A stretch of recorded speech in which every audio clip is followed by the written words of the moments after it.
Hey everyone, and welcome to the Adventure Fiberworks podcast. My name's Sydney. If you're a returning viewer, hello, welcome back, nice to see you. And if you're new to the channel, welcome. Here we like to talk about knitting, maybe weaving, sewing, just about any creative thing that I am into. So yeah, it's been a while since we've had like a proper update. My last two videos were more of a recap of 2023 and everything I made. And then my intentions for the new year. If you haven't checked them out, I'll post them below down here somewhere if you've missed them. But yeah, today's going to be more of like a regular podcast episode. So first off, what am I wearing? This sweater is just like a store-bought knit, but I have my range shawl by Andrea Mowry, Andrea Renee Knits, and it was a bit of a stash buster. They were all kind of one-off skeins I had, and I made this back in September. It came with me to Nova Scotia when I was there in September.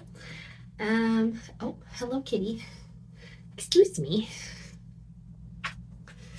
And yeah, it was a really fun make. It was a lot of new fun techniques to me. So there's some 2-color brioche in there and some funky textured areas, and it's super cozy. The weather has turned once again in Edmonton. It was warm. Like we were plus like 3 for almost a week. Now we're dipped back down. But it's not freezing, so I'll take it. It's been pretty nice out, so it's been a not a chill winter. It's been a calm winter. I think we only had, knock on wood, only like 1 week of really cold back in December, so we've been lucky so far. Which is a real treat, because it's not always like that. Sometimes it's like minus 40 for a month, and it's not great. But yeah, so let's get into it. I really only have one finished project. December was, if you watched my 2023, November was filled with test knitting. And so the 2 test knits I did are featured in that video, so I'm not going to get too into them today. And then December was all gift knitting, which I'm still not done. It is January 31st. I am still not done with my gift knits, which I'll show you. But most of them are done. We're running a bit behind, but that's okay. So I had knit 1 sock for my dad, a pair of socks for, I guess she's my mother-in-law. We're not married, but whatever. My partner's mom. And then a hat for his stepdad. And then a hat for my friend Carolyn, which is my first finished object, actually. I will post a picture here. I did the Woodfolk color work hat by the Petite Knitter. And this was my first finished product of, second finished project, I think, of the new year. It was a fun little hat I did. It's been a while. I've only done color work once before it, so it was nice to kind of get back into the groove of doing it. It's definitely making me looking forward to doing new color work projects. I spoke about that in my intentions video. So this hat, it went pretty good. I used a Sunday Yarn Sunday, and I love that. It's a great yarn for hats. It holds up really well. I made some hats for my parents in the spring, and they both look amazing. Like no pilling. They wear them on a regular basis. I will be definitely making some more hats. And in terms of a gift knit, they're not super wash, but it's hardy and tight enough spun that on the label it says you can throw it in the washing machine. So it's kind of nice. I do warn not to for the people when I make things for them that aren't super wash, but at least if it gets thrown in, it's not a big deal, as long as it doesn't go through the dryer, obviously. But held up really well. It worked great for the color work. This pattern was not my favorite. The color work motifs were really pretty. They are really pretty. I actually have yarn that I bought back in the spring to make myself a version as well, though I don't think I'll do that. It was kind of ill-fitting, to be honest. I had to repeat the colorwork motif again, plus add on just more knitting right around the crown than was called for, adding almost 2 inches more of colorwork and then just some plain knitting right at the top where you're not going to see it before the little pom-pom, because it wasn't fitting anyone's head. I made a size, like the largest size you can, and I would say for me, I probably would have done like the medium size or the second from the largest one. I have a slightly larger head, but my friend Carolyn has like quite a big head. And so I was like, cool, like it'll be fine, right? And the finished dimensions round, because she knew what her like crown was, measurement were on.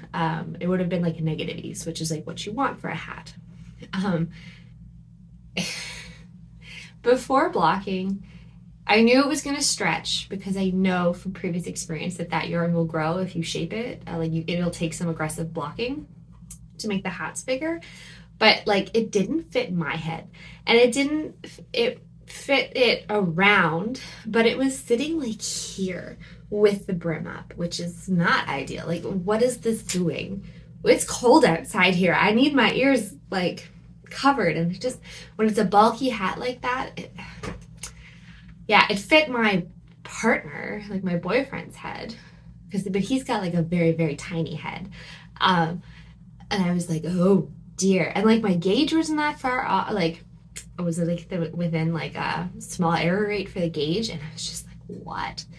And the thing was, and then I was like, oh, like maybe my gauge is really off. Like row wise, I had the exact finished measurements I was supposed to have.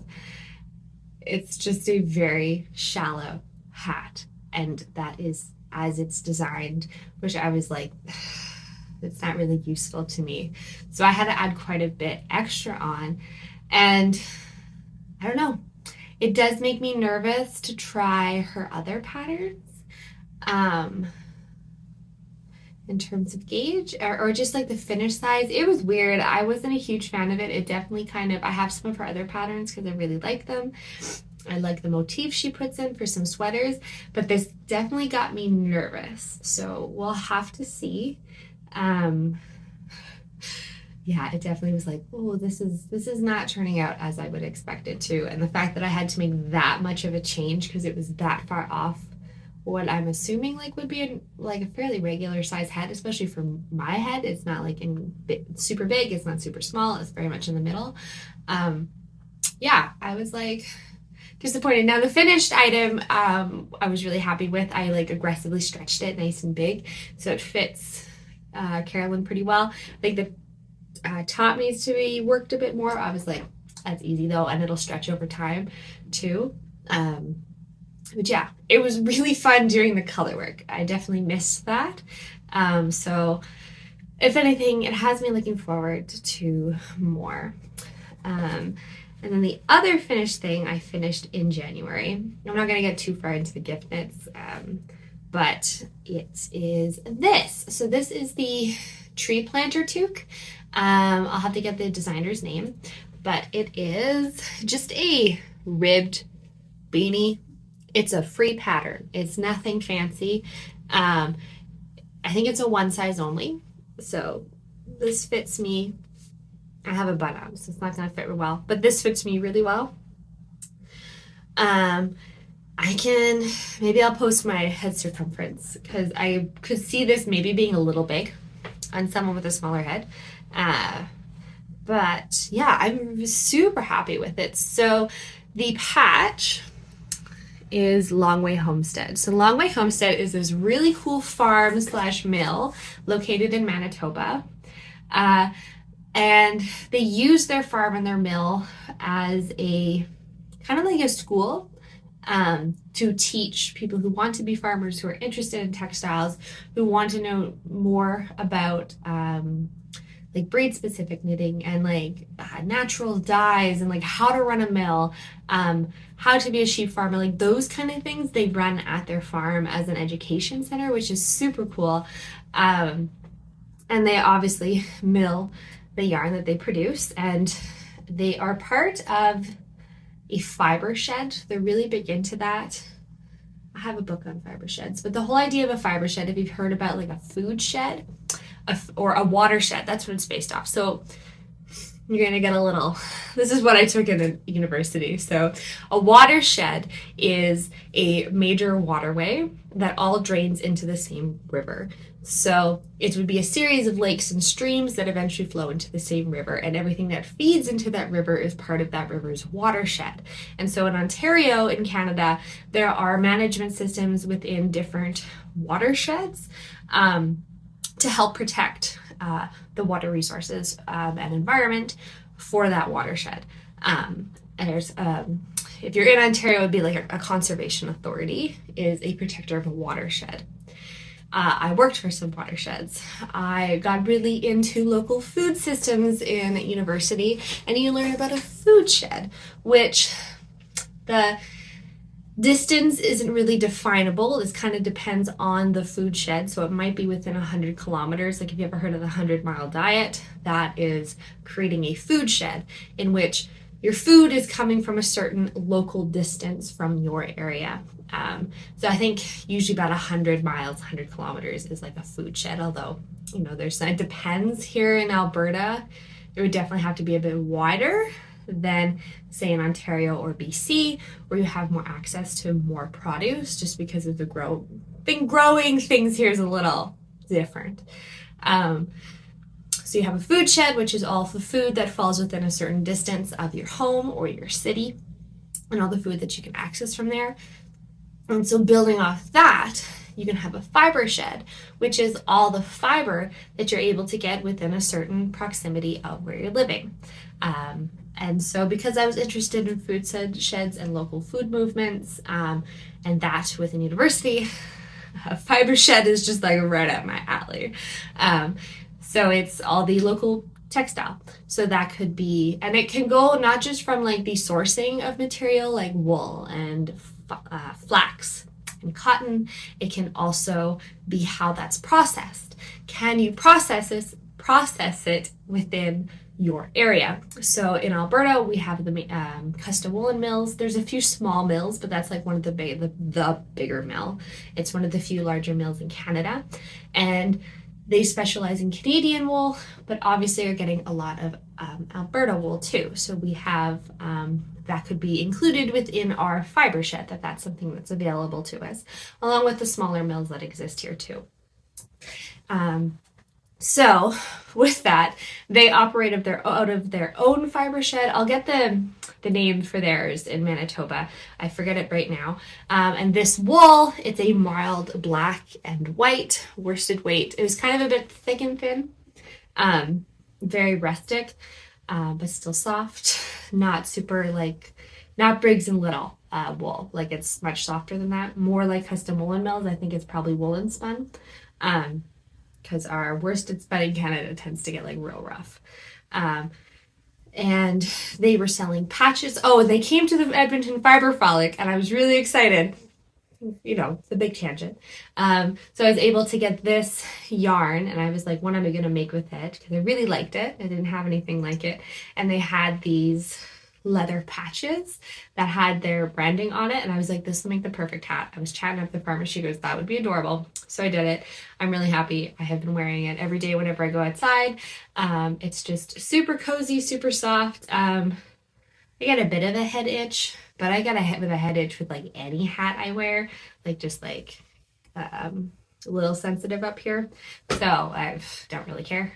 But yeah, I was really happy with this. I'll link the pattern down below. It's a free one. And I think the designer, she's Canadian too. She called it a toque. So she's probably Canadian. So yeah, that was a really cute one. I was really happy with it. So let's jump into what I have on the needles right now, which isn't a lot, but it's a fun one. Let me grab it. So I'll cover this one first. This is my dad's other sock that I have not finished yet for Christmas. The man only has one sock that I finished in December while I was at home, and I said, you'll get the other one eventually, and he hasn't gotten it yet. Good thing he loves me. I really needed a break. But this is the DRK Everyday Sock by Andrew Mowry, Dre Renee Knits, and it's a toe-up sock with magic loop, and these are the first socks I've done. Dory's, so my partner's mom, she got a set too, and I really like this pattern. I really love how seamless it comes on with a Turkish cast on, and now it's just ribbing, except I needed a break from ribbing, so this isn't done yet, just the toe. I'm using this really pretty self-striping yarn. This is just from my local yarn store. It was nothing special. But this will get done eventually. I have to, because he sometimes bothers me about it. So anyway, so there's that I have to still do. Okay, so the second thing I have going on, which is definitely my main whip, is the Farnham sweater by the Knit Pearl Girl. And Sophie graciously chose me to test knit. This is my one of 2 test knits that I'm doing this year. No more. I need to work on my own things. I was so excited. I got this back in December, but I didn't start it till January.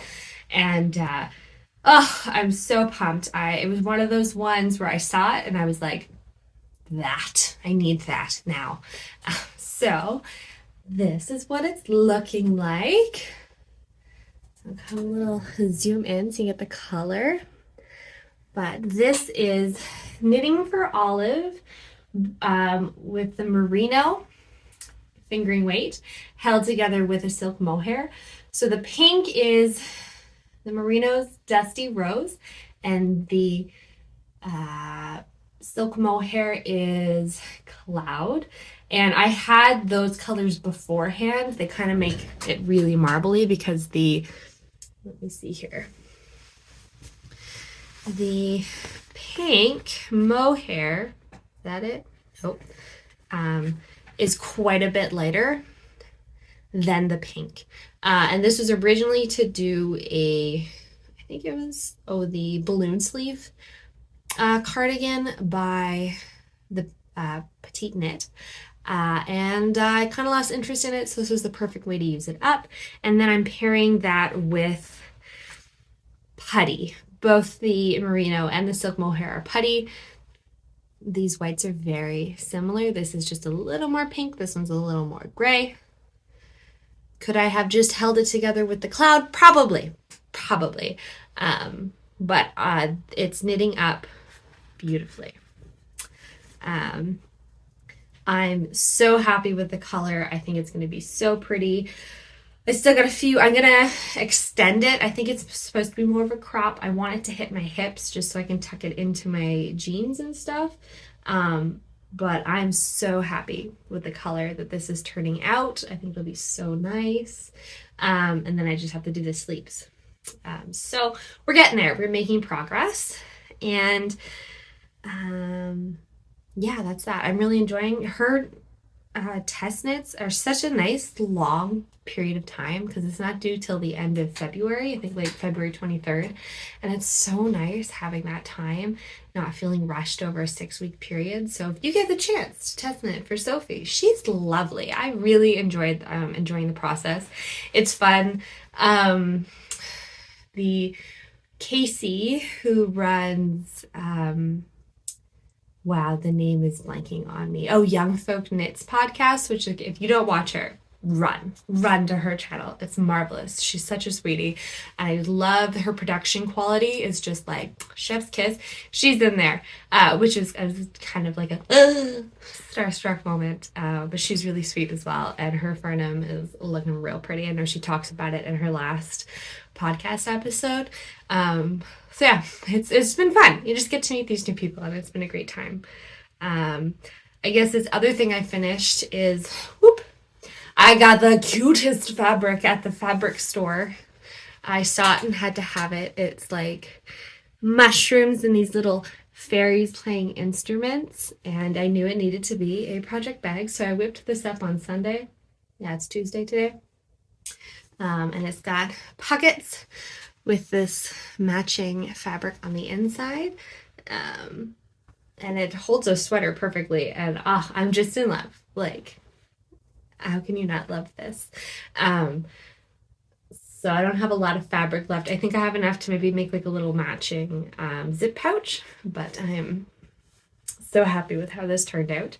I really love being able to sew up project bags really quickly. It's a great skill to have. And that's all I'm working on. You can notice, I finally got this strung up. It's worked. It's got thread on to start it. I just need to actually start my project now. Yeah, we're working on it. We're working on it.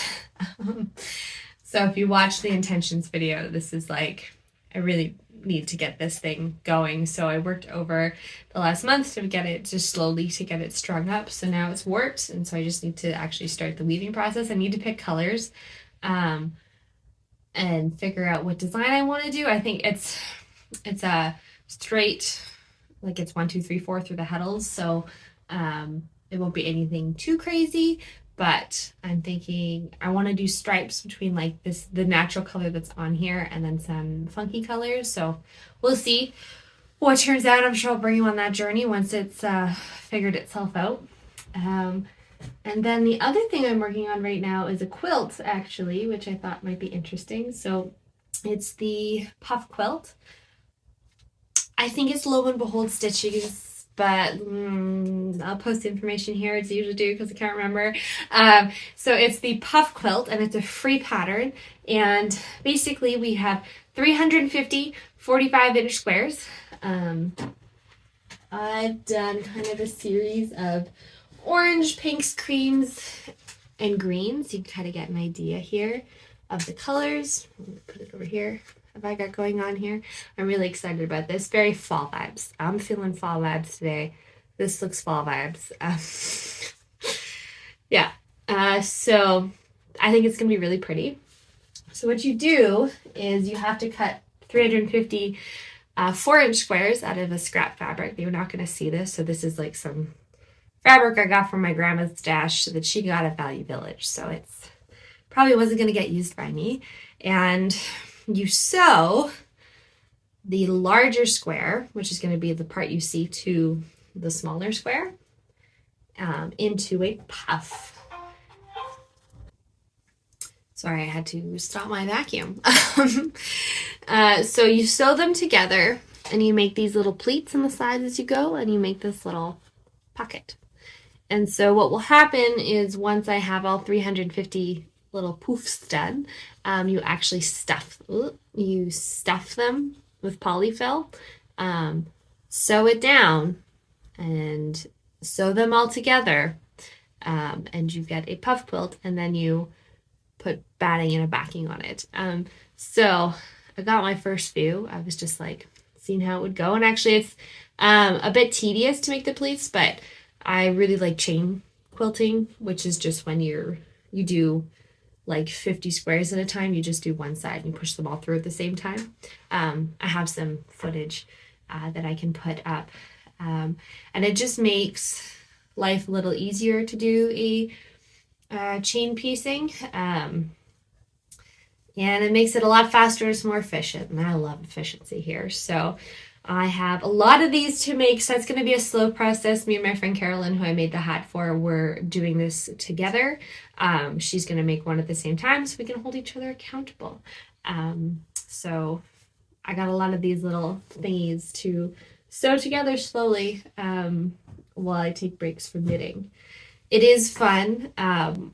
I am part of a knitting circle, I guess you could call it, with some friends, and we've all decided that we're going to knit an Ozetta pattern together.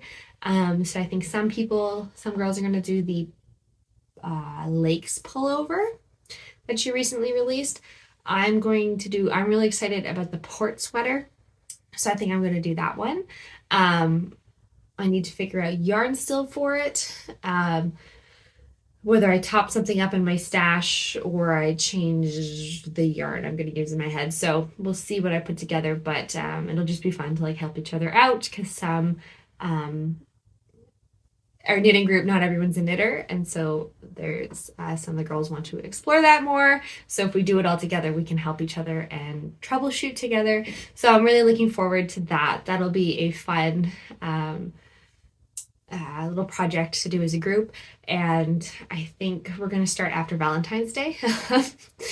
So, and which gives me time to finish this test knit, which I'm looking forward to having off the needles, so I can start on some other projects. So that was probably going to be my next knit anyway, was the port sweater. So yeah, that'll be fun, and I will keep you updated obviously with that.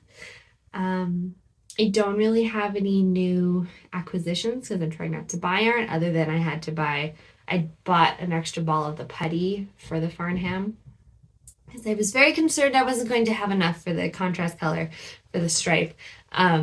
I think I might now, but I still don't feel bad about ordering an extra one, just in case. Oh, sir, excuse me. Other than I have some books, which is always fun. Sir, okay. I'm busy, Okay. He needs to cuddle now, so we'll try and do this. So I did get the new Lina magazine. I haven't got Lina magazine before, but I needed to bump up the price of my cart. So I was like, yeah, I'll grab it. And I am looking very excited to potentially this sweater. I really like the patterns in this book, in this magazine.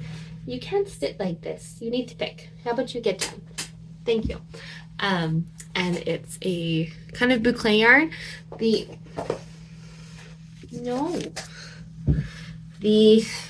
boucle yarn used here, I think, is a bit expensive and it's very squishy, so I might play around with using Drops Alpaca Boucle and holding two together so you get more squish factor. But yeah, I really like it. They're just like kind of comfy, cozy classics. So yeah, it's fun. I love this one as well. I think that's so pretty. So that was kind of fun. We'll see what comes out of that. I like to have books just for inspiration too. So it's okay with me. And then these other two books. So Knit This is by Kudo, I'm going to say this wrong, Kudovakika. No, you have to get down. Kudovakika. And if you don't follow her on YouTube, I highly recommend her. Her videos are so fun. They're not like regular knitting podcasts like this. They're like vlog style, really beautifully edited, colorful. She is adorable. She's just so like full of life. You might have seen her. She went really viral because she knit her own wedding dress. So check her out. I'll post it down below. She's amazing. Everything she makes is so colorful. So she came out with this book, Knit This, that was, as far as I could tell, only available in like the Nordic countries in Europe and very hard to get here. And it was going to cost more for the shipping than the book, by a lot. So I had got the ebook back when the ebook became available, because I really wanted it and I really wanted to support her. And then right before Boxing Day, or right before Christmas, I guess, I learned that one of the knitting stores in Toronto carried her book. And they were having a 20% off sale, and I had to get the stripes for the Farnham sweater because I didn't have those. And I was so excited. And actually, one of my girlfriends from our knitting group, I got her one too, because we were very excited to have it in Canada. So I don't know if they still have it, but I'll link it down if they do. It's not Units. That's where I got Lina. The Knitting Loft. The Knitting Loft carries this for Canadians. So it's a beautiful little book. And her stuff's just fun. It's like full of color, full of texture. It's a beautiful book, like, because she's a photographer too, and it definitely shows it's captured in the book that she's a photographer, because I think that's how she got onto YouTube, was doing photography things. And then it's moved into knitting. So lots of fun things to make. So I was really chuffed to get my hands on this book, because the ebook does not do it justice. for sure.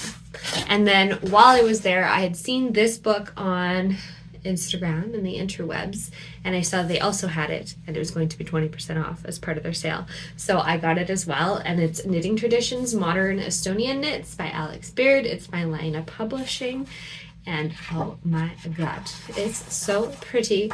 I'm overwhelmed because everything looks kind of hard.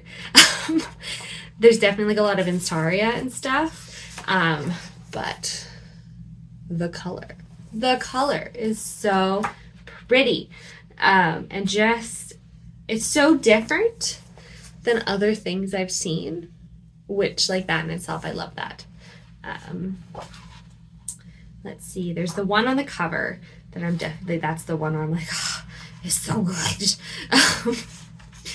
It would definitely be a labor of love, that's for sure. Where is it? Because I think it's knit on like 3mm needles, so a little scary, but I mean, look at that, just gorgeous. I think that on the cover, this is the shoulder detail for that sweater, and I think you can see it a bit better. But yeah, this, it's just gorgeous to look at, and it's just so different, which I really appreciate.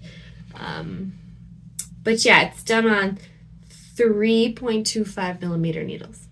So it would be a very slow knit. Really take my time to do something like this. But yeah, beautiful book. It's got like cloth on the side. I love me a good, beautiful book. So another nice one to have is inspiration.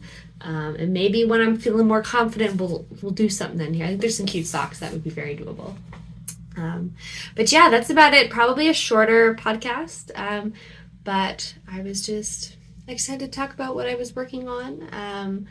And I will see you later. Have a good one. Bye.